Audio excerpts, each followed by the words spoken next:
I'm calling this class Empathy is Cool. So why don't you all introduce yourselves first, and then we'll go from there. Yeah, where you're from, a couple things about you. My name is Liam. I'm from Princeton, New Jersey. I'm an engineering major. My name is Faris. I'm from Saudi Arabia. I'm also an engineering major, and I'm my third year.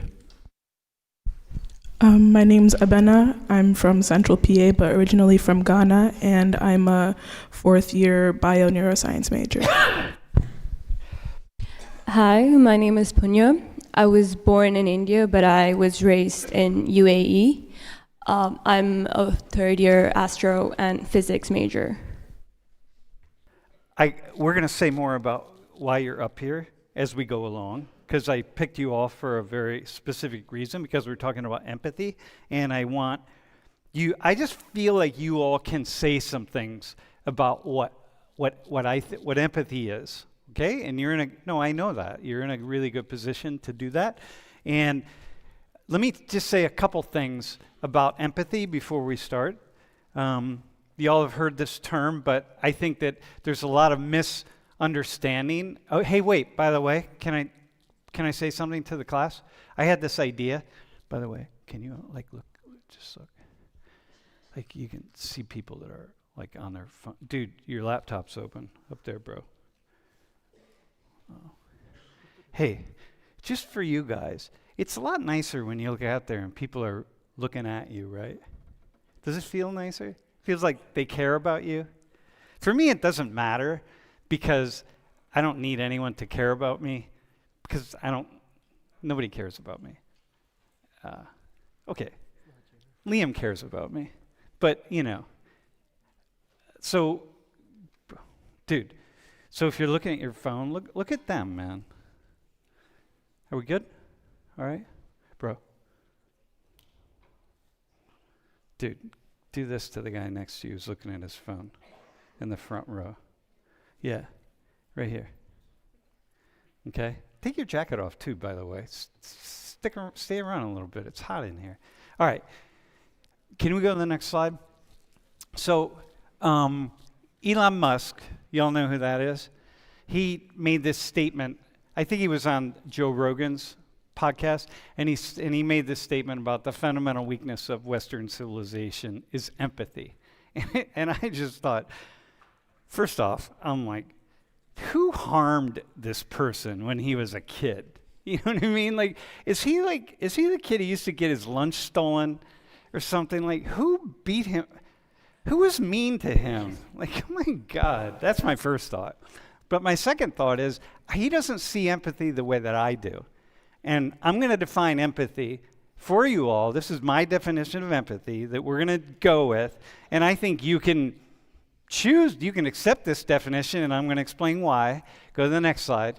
Because my wife and I have been called the parents of radical empathy. This is like from this magazine, Sam의. It's like if you're in America, the Time or the Newsweek of Colombia. Okay? So the parents of radical empathy.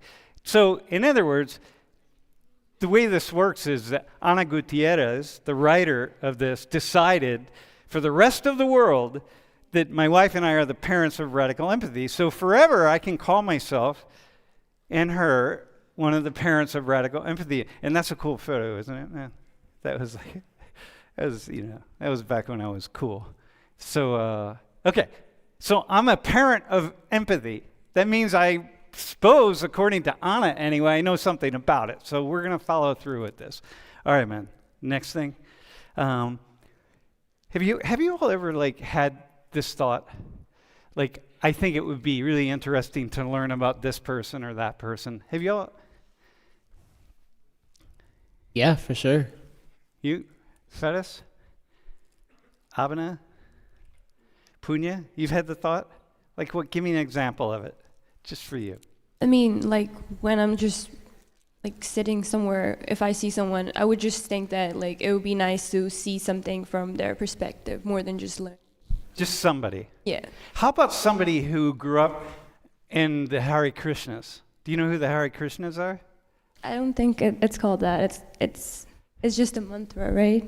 Yeah, it's It- well. Do you know what the Hare Krishnas are? Isn't it called ISKCON? Ishkan. Yeah, ISKCON, exactly. yeah. How about someone who grew up in Ishkan? Would you like, if you had a chance, would you say to yourself, God, I'd really like to know something about, like what that's like, man? I mean, personally, I am a part of ISKCON. Yeah? Yeah. You are also? Yeah, my parents are, so yeah. Holy. Oh my God. Seriously? Like the committee, right? Yeah. Yeah. Okay. The reason I asked you is because Avana grew up Oh, in the really? Krishna. Oh my God. This is the most awesome thing in the world. Okay. Yeah? Cool? Yeah. Okay. Bro. You get that, right? So you'd be like, all right, so that maybe wouldn't be so interesting to you, but for you guys, it would be pretty cool, right? Abna, how about you? Like give me an example of like you. I guess the first thing that comes to mind is, especially when you're driving on a road trip and you're just kind of watching other people's cars go by and you kind of look at somebody and their head's leaning on the window or they're having an animated conversation, just being like, what would it be like to be that person in that car? That's cool. Or seeing the people whose houses butt up against the highway and, you kind of wonder like, man, what would it be? I'm always thinking, what would it be like to live in that house? Or, yeah. All right, Matt. Okay. So everybody, we've all done that. All right, how about the next one? Go to the next slide. And then, how about this? Faris, have you ever had this idea that you'd really like to refine your ability to just imagine what it would be like to be someone else? Like, when you look at them and, you could just maybe come up with some random idea, but it'd be pretty cool if you got really good at your sociological skills and you had a pretty damn good idea about who they were and what they were doing and the kind of ideas they have. Could you go with that? So I'm assuming you mean what if I switch lives with another person, imagining myself in their position? Yeah, in their position or being able to understand their position. I think the first thing that comes to my mind is athletes. When you see they live their life in luxury doing what we grew up doing as a hobby, but for them it's their job. I think it's one of the best daydreaming things that I go through.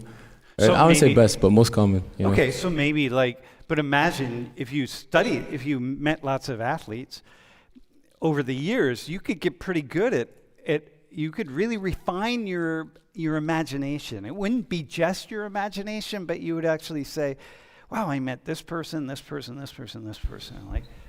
I think I have kind of an understanding of what it is. Would that be cool? I mean, yeah, of course it would be. When you think about it on a deeper level rather than just surface, and you get to see their day-to-day life rather than just what's on media, I guess. Yeah. Liam, how about you, man? Would you can you how old are you, by the way, 19? Yeah, I'm a sophomore. So imagine being my age and having spent a whole lifetime observing people and I've imagined it. I've tried to. But it'd be cool, right? yeah. When you said you had 40 plus years of experience, I thought to myself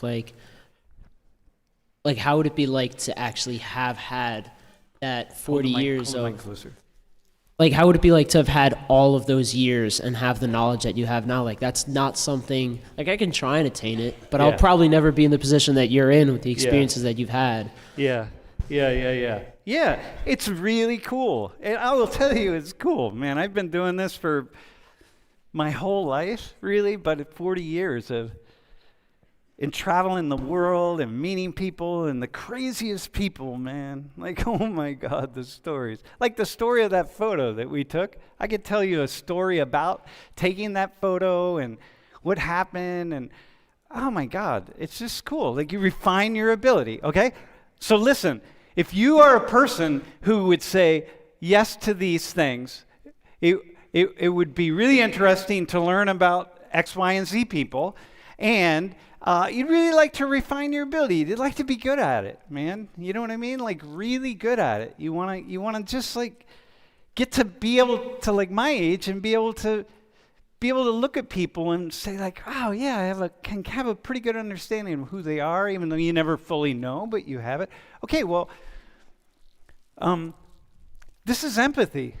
That's what empathy is, man. That's all it is right there. That's all empathy is. It has nothing to do with sympathy. It doesn't mean that when you see someone, you imagine being them, that's like an athlete or something, or you feel good for them, or you feel bad for them, or you feel like you should be like them, or they should be like you, or none of that. You shouldn't be who you are, that you should be more like that. There's none of that. There are no shoulds. Empathy is just understanding. That's it. It's not sympathy. You don't it doesn't mean you observe somebody, like I look at our camera operators and I'm like, wow, what would it be like to be a camera operator in this room instead of me? And then I just imagine like, okay, so what would that be? There's nothing that I feel like has to be any different to be a camera operator. Nothing. It's just like, wow, that's really interesting. What would that be like? Okay? That's empathy, y'all, right? And the reason you all are here is because you have something to show us about empathy, each one of you. So here, let me go with the next slide. You guys watched this TED Talk that I did for the last quiz, right? So it's called a radical experiment in empathy, because what I said was I walked people in 18 minutes. I walked the viewer through the place where they could look at those two men in that photo who were identified as like ISIS, radical Islamic terrorists who were trying to kill American soldiers and attack the United States and whatever they want to do. I wanted to get people to be able to get in their shoes and have some understanding of who they are.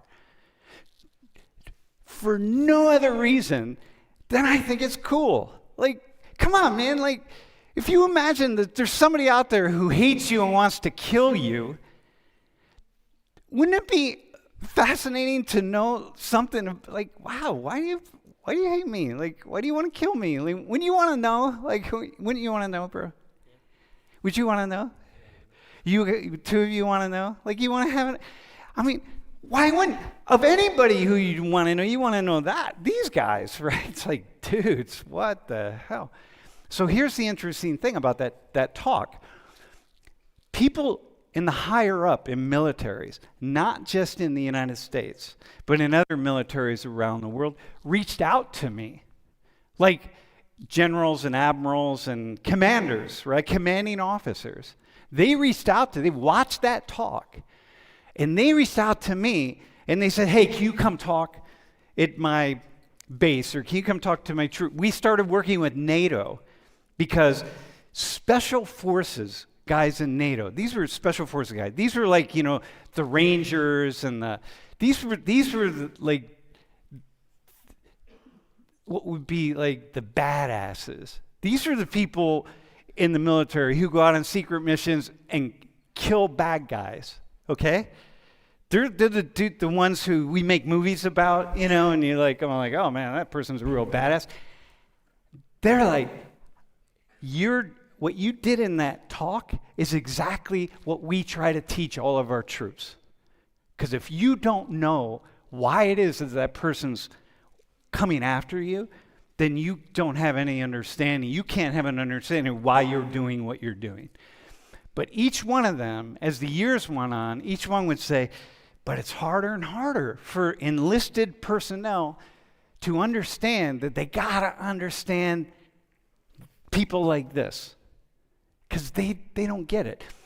Families of enlisted personnel, I would get emails from people be like, oh, you're an anti-American, you're an asshole, you don't support our troops, you hate America, why don't you just go to Russia or wherever, I don't know, they wanted to send me somewhere because I dared to do this thought experiment about empathy. But the commanding officers in the military were really appreciative and fascinated by it, and they use it, and people still use this talk to help try to train soldiers, okay? So that's what I was doing in that. Okay, so here, let's go to the next slide. So this quote right here. It's a pretty cool quote. Learning about other people's stories, perspectives, and thoughts is valuable to me, especially those that differ from mine. Okay? Dude, that's Liam here. Liam wrote that. He wrote that in his application to be a volunteer. So, bro, Liam, so when you think about learning from other people, do you have the idea that you have to agree? When you think about doing that, do you also have the idea that you have to agree with them, or you have to be like them, or you have to support them, or you have to...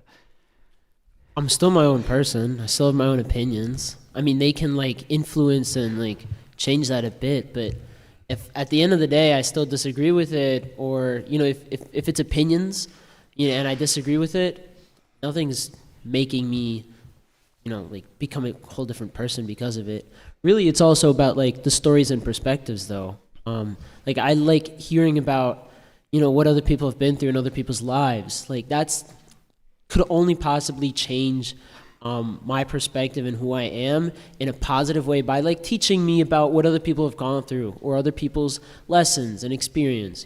That's kind of like the cultural brainstorming of society right there. Okay, so here, go back one slide. So those two guys, so they're radical Muslims in Iraq. They would hate you because you're Jewish, right? Would that does that make you even more curious about them, or is it like, does that influence the fact that they would hate me for sure, but they would also hate you? So, I feel like if someone is going to come from a place of hate, it's not necessarily a natural thing for someone to have. There's going to be a reason behind it. No one is just, it's not like an inherent, oh, I see you, and for no arbitrary reason, just want to hate that person. Yeah. Like not even based on how they look or like anything about them, just they exist. Yeah. I think that there has to be a reason for these people. There's something there, and there's something that went through their lives, their stories, their experiences, their interactions that has led them to be in the position that they are. And I think that knowing why that happened, how that happened, and then being able to like see in my life what other people have gone through when I'm talking to them, how they've gained hate, and then how I can like think of, okay, how can we change that a little bit? I think that like knowing what they went through can be a positive experience on that one. Yeah, but even for your own self, man, because you must have you feel feelings of hate at some point too. Of course, everyone does. Yeah. So, okay, go ahead, one slide. And the reason that's really interesting for you is because, in particular, like your grandparents fled Europe. They fled Europe during the Holocaust. Yeah. During the Holocaust, and went to Argentina, and then in the dirty wars, they got kicked out of Argentina and came where, to the U.S.? Yeah, to Jersey. Yeah, to Jersey. So like you grew up with stories. I have so many stories. So like, and you've been to Israel. And you've been around, you've traveled, like you got stories. And like, so it's not chance that you would write that about, I want to learn about people, man. I got the stories. This is my life. I want to hear other people's. You want to hear other people? Yeah.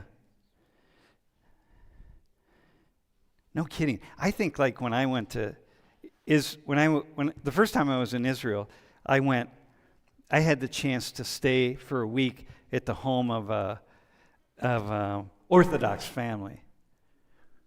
Dude, in Jerusalem, that was so awesome, man.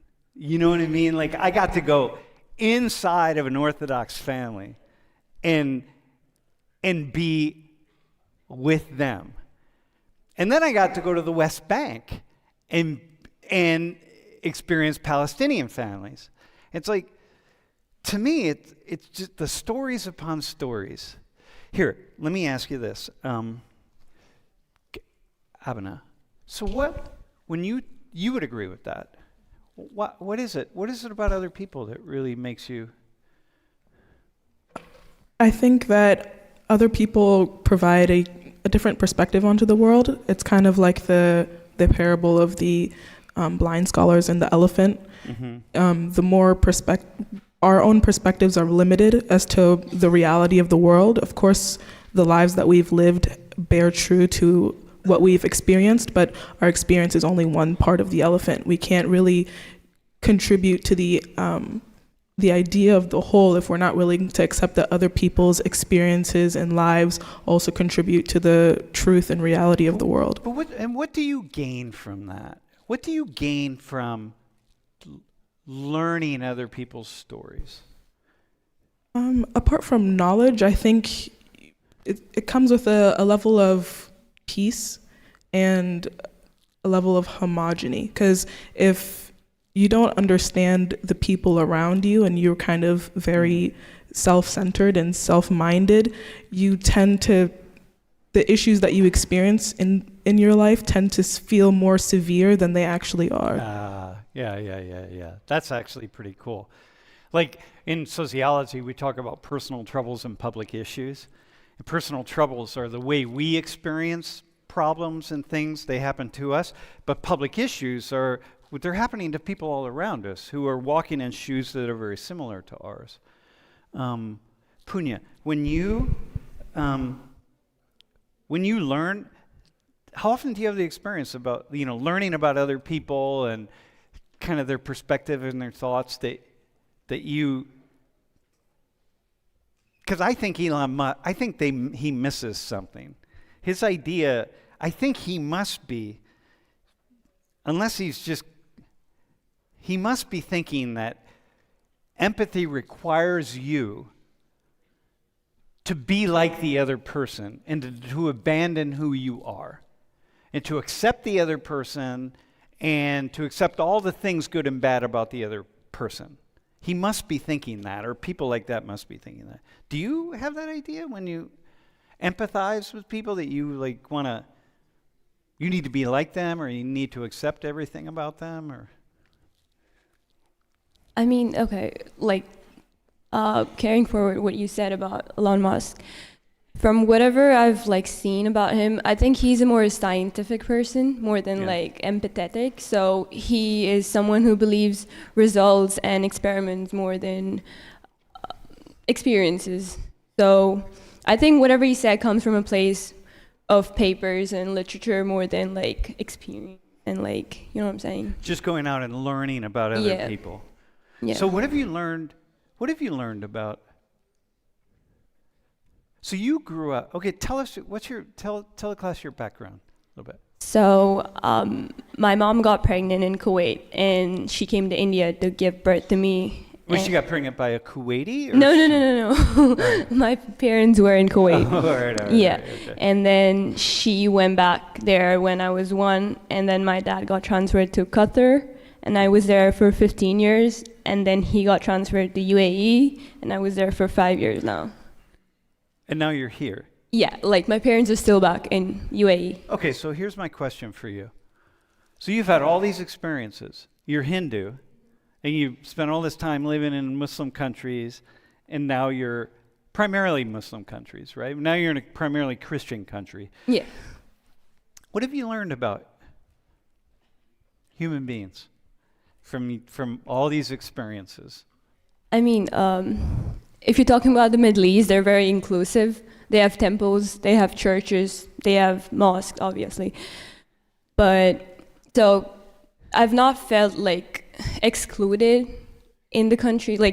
There always has been something going on, in terms of societies of Indians or Hindus. So they have tried their best to be diverse. Mm-hmm. In all the countries I've lived, so. So do you feel as comfortable there as you feel here? No. You feel more comfortable there? I've lived there most of my life. Okay. What is it about? What have you? Because okay, listen. So if you tell the average American, yeah, I grew up in the Middle East, they're gonna be like, oh my God, the average American, okay. Why is there? Oh my God. Why do you think? I don't know. Is it? When I tell, every time I would say to any people, so many people, when I was traveling a lot to the Middle East, even though it's the Emirates and, Kuwait and Iraq and, Qatar and so on and so forth. They'd be like, oh my God, is it safe over there? Like, are you going to be okay? I think it is one of the safest countries in the world. Like, safest areas of the world. Yeah. No, countries, yes. Yeah, countries, yes. Some of the safest countries, yep. Like, the laws there are very strict. And, like, if you leave something in a mall and you go back the next day, it's going to be at the same exact place. So you feel really comfortable in that way? I feel more safe there, yes. Yeah. Huh. Okay, so now, Abhina, so you hear her say that. Do you have any, does that pique your interest? Like, whoa, hang on, have you been to the Middle East? No, I haven't. Okay, what do you know? You want to ask her a question? You got Faris, not Faris here, because he's lived in the Middle East, obviously. Do you have a question? Or no, what question do you have? Because this is like, I guess my question would be, you said that you'd felt more comfortable in the Middle East, especially since you grew up there, and you said that they're very accepting of your religion. Do you feel that level of comfort whenever you're here? And if so, why not? Like, if not, why so? Sorry. Like, talk a little bit about your comfort level here, if that's your question, yeah. As a Hindu. Okay, like, if you're in Dubai, like I live in Dubai. Do you live in the Indian every time I've gone to Dubai, I've always stayed in like the Indian sector, like where like the, I can't describe it, but there were lots of all the like the gold souks and stuff. Yeah. Like yeah. Anyway, go ahead, man. Yeah. What do I say? I do feel more comfortable there, but I don't want to be biased and say it's because I've lived there for a long time and I've just lived here for years. But I don't know how to answer your question. Okay, so that's cool. That's a cool question. But you feel it. Yeah. You feel it, but you're not necessarily sure how. Mm-hmm. So you then get the idea of like, okay, hang on. So here's this empathy thing, right? I'm like wanting to understand people and other people. And what have you learned about Americans living in the United States that other people like yourself wouldn't know because they've never lived in the United States? What have you learned about the U.S.? I think they take everything very serious. We take everything seriously? Yeah. Like, even the smallest things. Like, I think you have a degree for everything here, which is really nice. But back in where I live, like, it's only the important things that you have a degree for. Like, it's just one of the examples, but. Yeah, so it's one of the things. We take a lot of stuff very seriously here. And very literally. Do we take it very literally, too? Maybe? I think we do, actually. I think Americans are very literal. How about guns? Were you afraid of guns before you came here? Yeah. Yeah. Are you afraid of guns? Like, because my friend in Iraq, Bassam, who you all met, when he comes to the U.S., all his friends are telling him, "Oh my God, you're going to go to the U.S. and get shot." He's coming from Iraq. That's what everyone says. Yeah. Yeah. My best friend, like, she still lives there. She's like, do you really want to go there and get shot? And get shot. Yeah. Okay. Well, what do you say? What'd you say before you came here? I thought it was a joke before I came here. But when I came here, I like I said, like, they take everything seriously. They take even guns too. Yeah. We take our guns really seriously. Huh. Hey, so do you have a question for her, by the way? Yeah. As an Arab Muslim, wait, you're from Saudi. Do you have a question for her? Like, here's this woman who's Hindu growing up in the Emirates. It's not Saudi, but do you have any questions for her?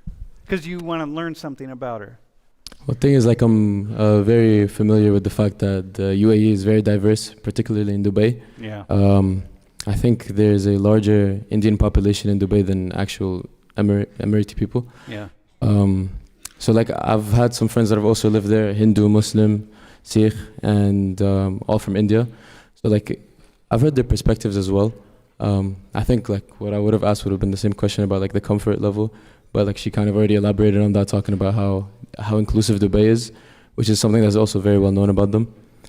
So I don't have any questions now. Any questions per se? Not yet, Yeah. no.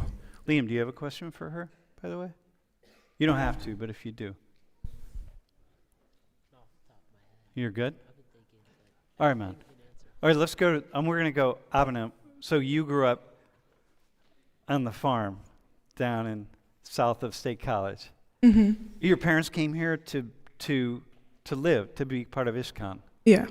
Uh-huh. Dude, hang on. Do you know who the Hare Krishnas are? Not really. Dude, who knows who the Hare Krishnas are? Dude, any American? Wait. Evan, not someone from outside the U.S. Any American know who the Hare Krishnas are? Basically, dude, do you have a question for her? Wait, hang on a second. He's going to give you a microphone. Dude, basically, I mean, when I grew up, when I was an undergraduate and I was a junior sociology major. Wait, hang on one second. Wait, I was a junior sociology major, okay?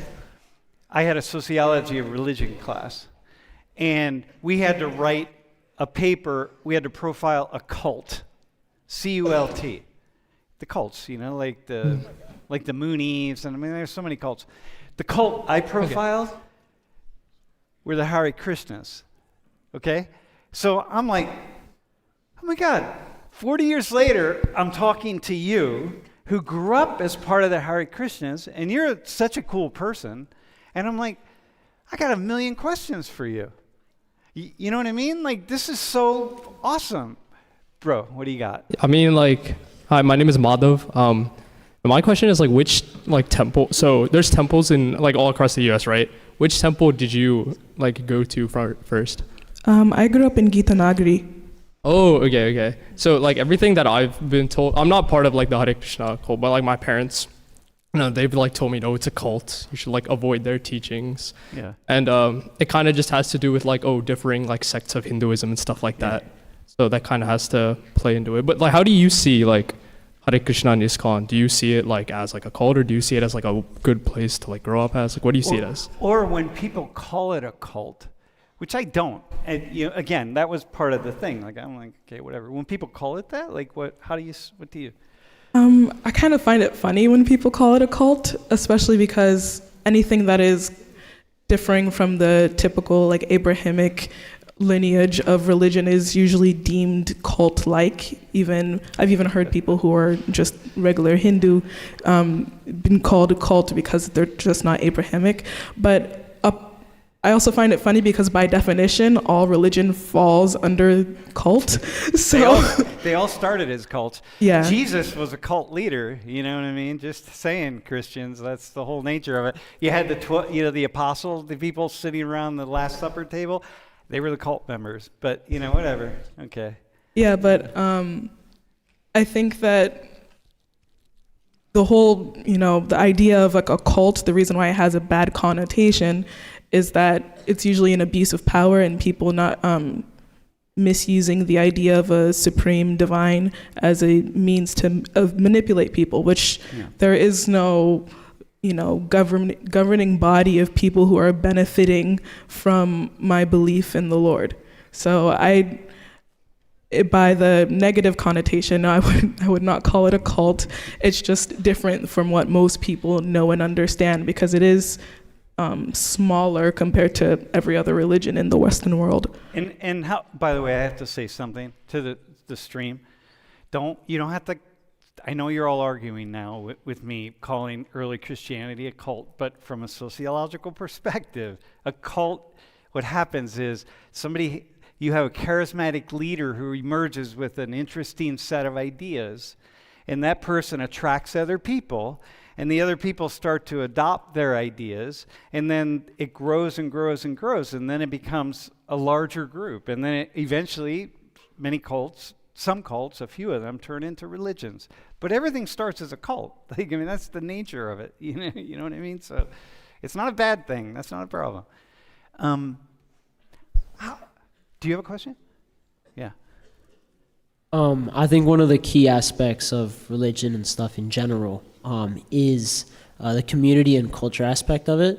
And I just wanted to ask, kind of separating from like the belief side, how valuable to you and in what ways does the community and culture play a role in your life?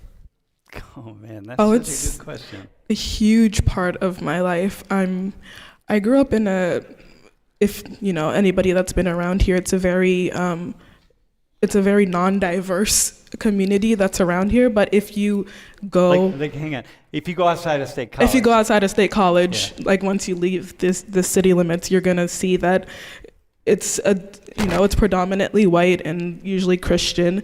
But when you go into this middle of nowhere Pennsylvania, there's like a small part of a small town that is full of a community of very diverse people. Like my best friend's mother is from Hungary. I grew up with people from South Africa, from India, from everywhere, because people from everywhere want to come together for this one specific goal. So I grew up with a lot of diversity in a non-diverse environment, and every day after school I'd want to go to the temple and hang out with my friends, cook in the kitchen, chase cows, chase peacocks, do whatever the heck we wanted, because it was a very community environment. Like we have this culture of calling everybody mother.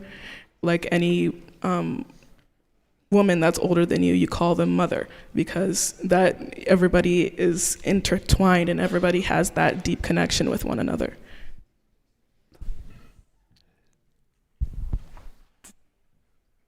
Dude, that's cool. Yeah, that's cool. Yeah. Ferris, is there anything about that that's like scary to you, or is there anything about everything she just said that's problematic? Anything at all? About anything she said, man? Not really. Like I was more attentive, like listening, because I didn't know that there was that community even in Pennsylvania. I mean, the same thing about Pennsylvania when I think about it is just like white Christian people all around. Yeah. And then people came from outside, and big cities like Philadelphia and Pittsburgh maybe are a different topic. But actually, I had a question for you based off something that you said when you said that all religions start off as cult. Like I was curious, what makes them turn into a religion afterwards? Well, eventually, this is just basic sociology. Okay, this is not like this is how groups form. What happens is the charismatic leader, and you're going to be charismatic because otherwise no one's going to follow. You know what I mean? I mean, you're not going to follow someone who's dull. You're going to be attracted to someone who's got some kind of charisma.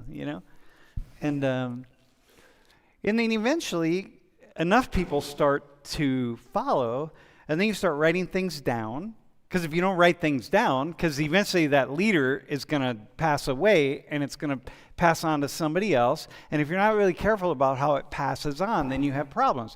Sunni and Shia Islam, right? This is the problem. Like, who do we follow, right? Do we follow this brother or this brother? Well, then there's a big battle, right? It's two brothers, right?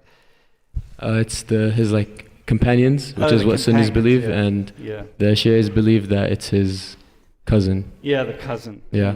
Yeah. Okay, so you gotta have this stuff tight, man, or you're gonna have a problem. And then forever, the Muslims are battling it out in this divide. Okay. Well, then what happens is eventually enough people join, and people successfully write things down, and people follow. They develop rules and rituals, and then before you know it, it grows enough that it's able to sustain itself past several generations, and then it turns into a religion. Which is pretty cool. That's just on average, But we could argue that God's involved or Allah's involved or whatever. We can make that argument too. That's fine, but that's not. I'm a sociologist, so I don't think about that.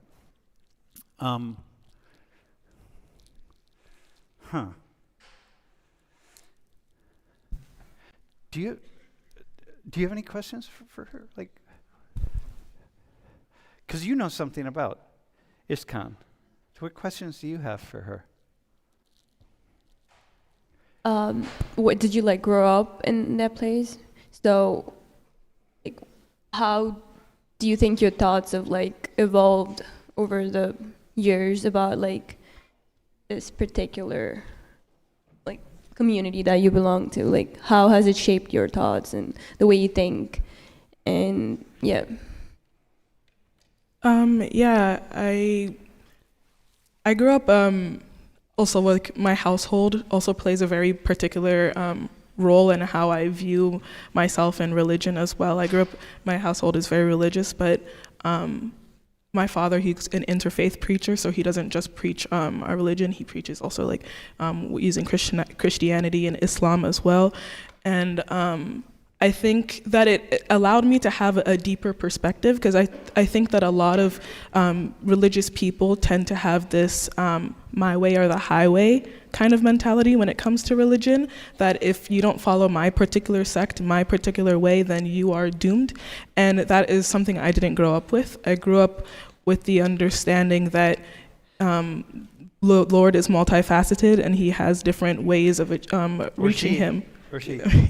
Has different ways of achieving whatever goal that you have in mind. Because like in my case, in relativity to Christianity, Christians are trying to go to heaven, right? That's the goal. But my goal isn't necessarily heaven. My goal is, in the Bible, it talks about how God created heaven and earth. But I want to go to the place he went before he created heaven and earth. Oh my God. Because that's where I believe his permanent residence is. So it's not necessarily, like I have a very deep appreciation for other religions as well, apart from just my own. And I think that's a very huge benefit. Dude, I just had that outburst there because that's so cool. Like it's cool, right? Dude, so here, are you ready? So, Hare Krishnas are a cult. You'll see them downtown State College sometimes, banging a drum and trying to sell you books and different things, right? Selling food, whatever. You can go to the farm and have a meal, by the way. So this is this cult.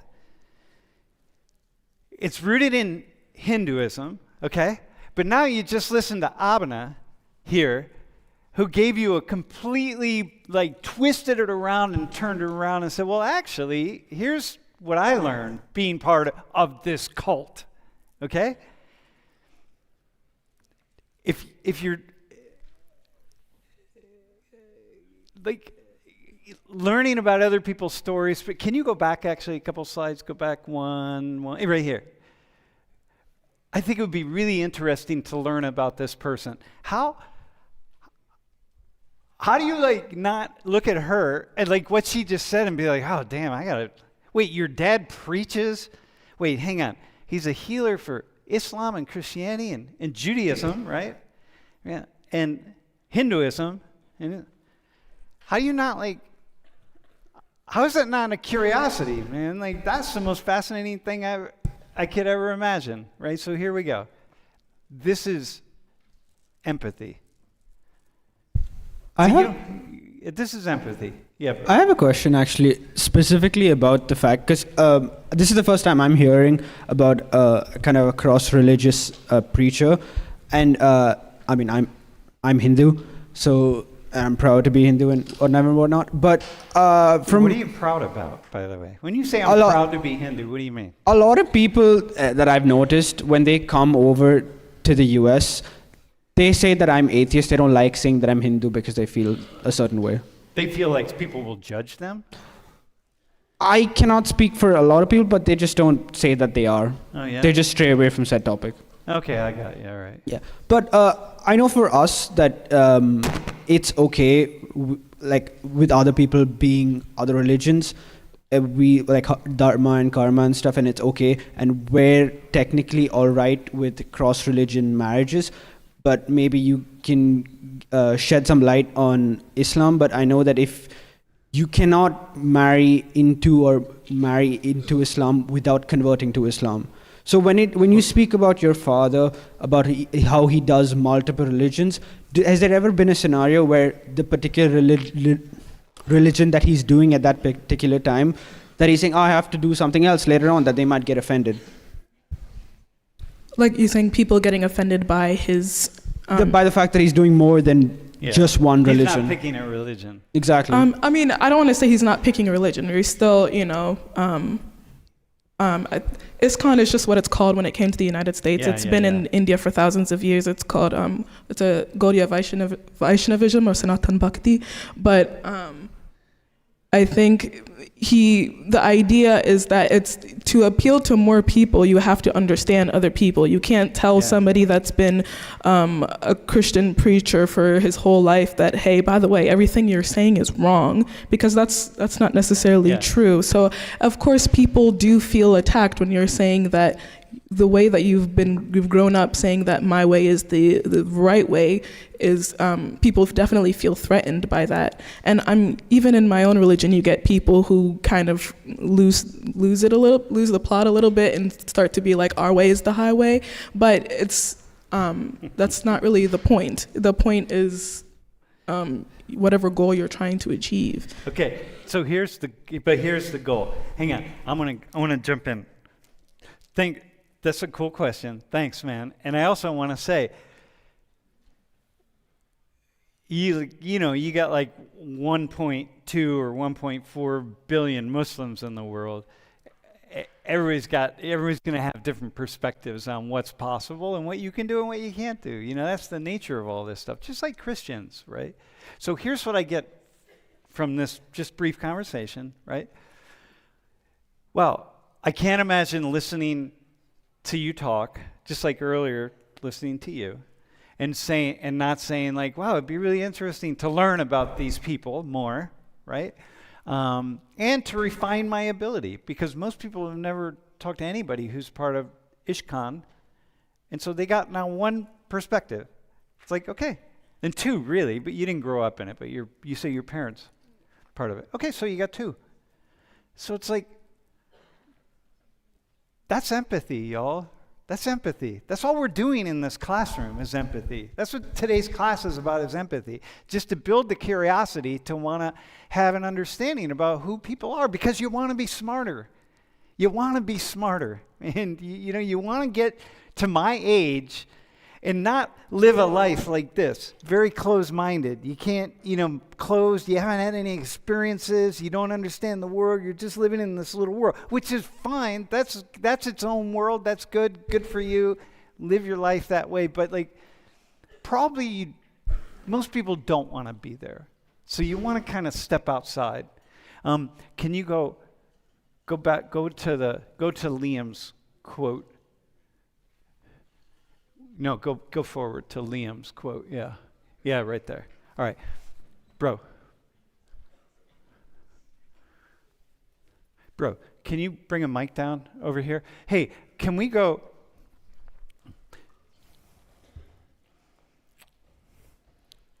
Wait. Hang on one sec. Hi, my name's Yuritsa. I don't want to offend you, but I'm Christian. Offend me? No, not you. It's it's a question for her about her father. I'm Christian, and it's kind of like when you said that, it was kind of shocking about your dad preaching multiple religions, because in Christianity it says that Jesus Christ is the only way. And that there's only one religion, not one religion, but one truth, which is Jesus. So I'm kind of curious about what is he like? How does he do that? Dude, first off, I want to respond. I want to say something to you. Christianity doesn't say that, okay? Because I know many, many Christians who absolutely don't say that, and they still call themselves Christians, okay? So Christianity doesn't say that about Jesus and about Christianity is the only way. Any of that, Christianity doesn't say, okay? But it's in the Bible. No, it doesn't matter. People interpret the Bible in different ways. So Christianity, no, you can see it.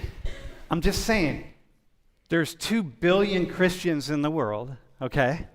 You can walk this Christian path and you can say Christianity says this or Christianity says that. That's fine, okay? But there's 2 billion Christians in the world, and a huge swath of Christians don't believe that. And so it's like, that means Christianity doesn't say that, and how it says it in the Bible or doesn't say it or how it's interpreted, that's a separate thing. But now what I want to know, if I'm in your shoes, right, I want to know, like, whoa, who are all these Christians who don't think that? You know, like, that's the empathy part. It's like, whoa, who are they? And what are they seeing that I'm not seeing? What are they believing in that I'm not believing in? And, like, they might be wrong. You know, it's fine. But the empathy thing isn't to say they're right. Your father is right, or they're right, or you're right, or anybody's right. That's not what any of this is, because I don't weigh in on any of that. It's just absolutely, utterly fascinating that we can have these belief systems and other people see the world very differently. They have different stories, different perspectives, different thoughts. And empathy is about sitting down with them and being like, dude, how did you get to the place where you believe that? I want to know that, because that makes you better. It makes you a better Christian. It makes you a better person. It makes you better, whatever, right? And so that's the goal of it all. So you see that. Yeah, I guess that's why I was like asking the question, like where does he come from, and like how does he address people that don't think like that, like that think that it's wrong and honestly like not like Christian at all to be preaching different religions. Dude, that's a cool question. You're not going to answer it because we have to go in a different direction without us. But to ask her after class, that's a cool question. Okay, that's a cool question. Okay, because I want to know that too. I want to know the same thing. How's your dad go talk about Islam and Christianity and Judaism and like, how does he do that? Like, is he mentally ill? Like, what? How do you do that? Well, I could do that. I do it. So like, I guess your dad can do it. Okay, final quick thing, and then we're going to go in a different direction. We're not going to go here. Go ahead. Yeah, I just had a question because you were talking about empathizing. Why should I, like, for example, members of ISIS, like, why should I empathize with them if they don't believe in my mere existence? Like, they believe I should be dead. Well, you want to know what the commanders in the military said? So that's a really dangerous idea. ISIS, it's a really dangerous group, okay? Me not understanding where they're coming from doesn't give me any movement toward being able to undermine or change or alter their belief system. If I don't alter their belief system, if we don't do that somehow, they're just going to continue moving forward with what they believe. They're going to recruit more people. They're going to just continue to brainwash, right? Right. Convince other people that they're right, and so on and so forth, right? Mm-hmm. But if I can, so now I'm going to speak for a friend of mine in Afghanistan whose job it was to really sit down with the Taliban and get inside their heads and understand how they're thinking so that he could be like, oh, shit, all right, I understand what's going on now. Okay, now I can begin to address that. So you can say, like, yeah, why would I ever want to understand that? Because you want to make the world a better place. You want to stop that level of thinking. Right, and some people don't want that. Like, would you think it's fair to say that some of them, like, you can't deal with, like, you just have to get rid of them? Well, maybe. Yeah, look, because here, I'll tell you what the U.S. military, what the Special Forces guys said. They said the goal for us is to end conflict and bring about peace without ever killing anybody. Okay, this is directly from a guy who's killed a lot of people, okay? Several guys. Our goal is to do our job without ever killing anybody. So what we want to do is, the more we can understand about them and what makes them tick and what makes them move, the more we can get to that goal. And the reason we don't want to kill people is because once you kill one person, then you kill another and another and another, and then it just never ends. And you don't want to do that, right? Right. So you want to try to, And this isn't being soft. I'm working with military people, dude. They're gonna go kill people, you know. And at some point in time, you're just like, yeah, you're gonna have to just go do what you've been trained to do. But you don't want to go there. Okay, thank you. That's why. All right, Fetus. Listen, you grew up. You spent a lot of time in the U.S. Yeah, I did. I grew up. I was raised 9 years in Indiana from 2012 to 2021. So like, when I was like 6 years old, I moved here. And then I moved back to Saudi in my last 2 years of high school, and now I'm back here. Oh, dude. Okay, 6 to like to 15 or 16. Yeah, like 15. Yeah. What did you learn in Indiana, man? A small town in Indiana? Actually, no. Our first. Okay, so our first few years were in Indianapolis, and then afterwards we moved to like a better city that's also in Indiana. It's not far from like Indianapolis. Okay. But I'd say it's not a small city. It was very good. What did you learn about Saudi by living in Indiana? Like when you went back to Saudi, what did you know about the world that people who never left Saudi didn't know? Okay, so wait, you get this. You get the question, right? This is empathy, right? This is where you want to go. Like this is. He learned something that other people didn't learn. So the question is, okay, what'd you learn? So for me, I think like one thing that's rooted deep within my like beliefs and personality is my religion. When you come to a country that's not the most strict about religious laws or just culture in general when it comes to religion, whether it be Christianity or Islam, like the U.S., especially in Indiana where there weren't many Muslims to begin with, I would say, you kind of learn how to just like accept the fact that people will have different beliefs, and even people within Islam were raised differently because they were born in the U.S. So because that, I guess, religious aspect wasn't really embroidered into the lifestyle as naturally, unless it was kind of, you know, I wouldn't say pushed, but taught you by your parents at home. You kind of see how different people can turn out, especially like the older they grow and have their own personal beliefs can move. Like when you turn 18, basically, you know, or closer to high school.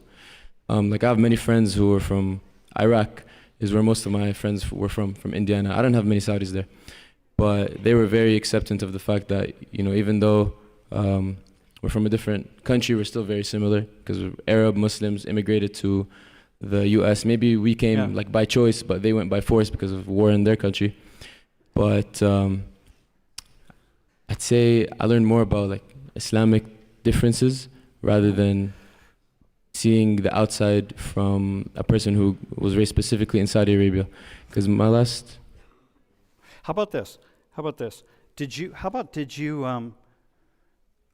learn about Americans? That's the thing, like I came when I was 6 years old, so I was basically raised like a lot of Americans were, public school, like went through everything that I guess a normal American would go through. One thing that like always stood out to me is kind of how, I wouldn't say isolated, but one thing that the US has that's not very common in Saudi Arabia is like when you become an adult, you're kind of like on your own. Yeah, and it's also very common for people to like, for example, leave their parents in senior homes when they're older. Like both of those things are very uncommon, and I guess like in Saudi Arabia it's very uncommon. Like a person typically stays with their family unless they got a job in another city, but like a person typically stays with their family like until they get married, and then that's when they move out. And then later, as you know, if I become older and I have my children, it is expected that they will find an accommodation for me, a housing. They'll take care of me. If I get too old that I can't really like do chores around the house, one of them will come help, or like at least like they'll hire a maid that comes in every once in a while, you know. So I guess like the individualism of the US and also the community, like everyone just kind of does their own thing. Is what stood out to me the most, is the most different thing from Saudi Arabia. That's cool. That's pretty big. Dude, I want you to ask a question of Liam here. That's very cool, by the way. Liam has grandparents who fled the Holocaust, who are Jewish, right? Do you have any questions for him? Like, what's it like to have grandparents who like fled the Holocaust? I mean, obviously, like that's not something I can imagine. like even the Holocaust itself, like it's a surreal thing to try to like imagine the fact that millions of people, like World War II, wars in general to me is just, it's crazy to think about. But specifically like just a racial group or a religious group of people getting targeted is crazy just because they have a different belief that's not harming anyone else.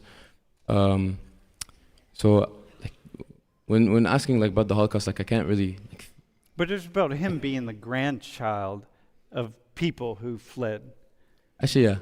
So like since you weren't affected, I would say you in your 20 years of life like directly by it, but like you still had your family members before you be affected by the Holocaust. Like how does that like, I don't want to say like change your perspective on it, because I'm sure like he has a very strong perspective on it, but like how much do you feel like that affects you today in your 20 years of living? Like, and, you know what I mean? Like the connection. Dude, that's a really cool question. Hold the mic close. I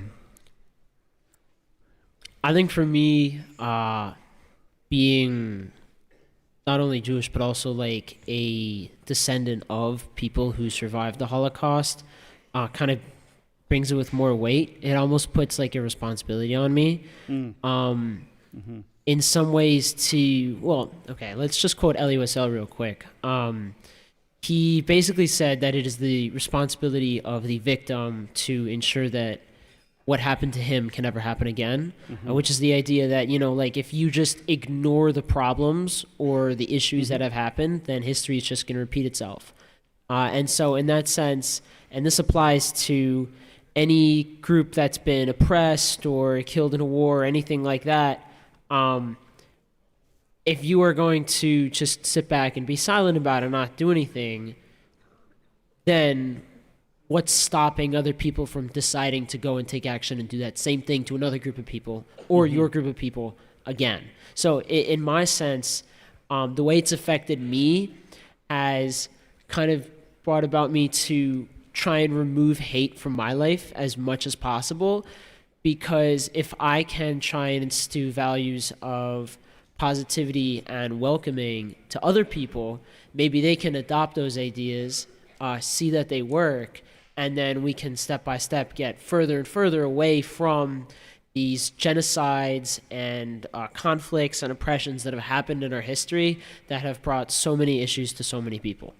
So then I'm going to imagine, given what you just said, that what's happening now and what has been happening for 2 years in Gaza and Israel is you really wrestle with. That's deep for you. That's all history. That's all rooted in history and historical conflicts, and It's deep. There's a lot there's a lot of stuff to talk about there. Yeah. But yeah. No, this is the thing, right? Because I know people are gotta have people are gonna wonder, like, dude, what? But you don't take a stand. It's not about taking a stand. It's about you're a thinking person who's empathizing. So you're gonna wrestle, man. You're gonna wrestle. It's all people who have had issues in their lives and issues to their ancestors, and who are choosing to take an action about it, to what they feel will make it right. Kind of just like the same example with the ISIS people, or with other examples that you gave. Dude, very cool. Okay, listen, man. The four of you, thanks for talking. Yeah. Nice job. Good questions.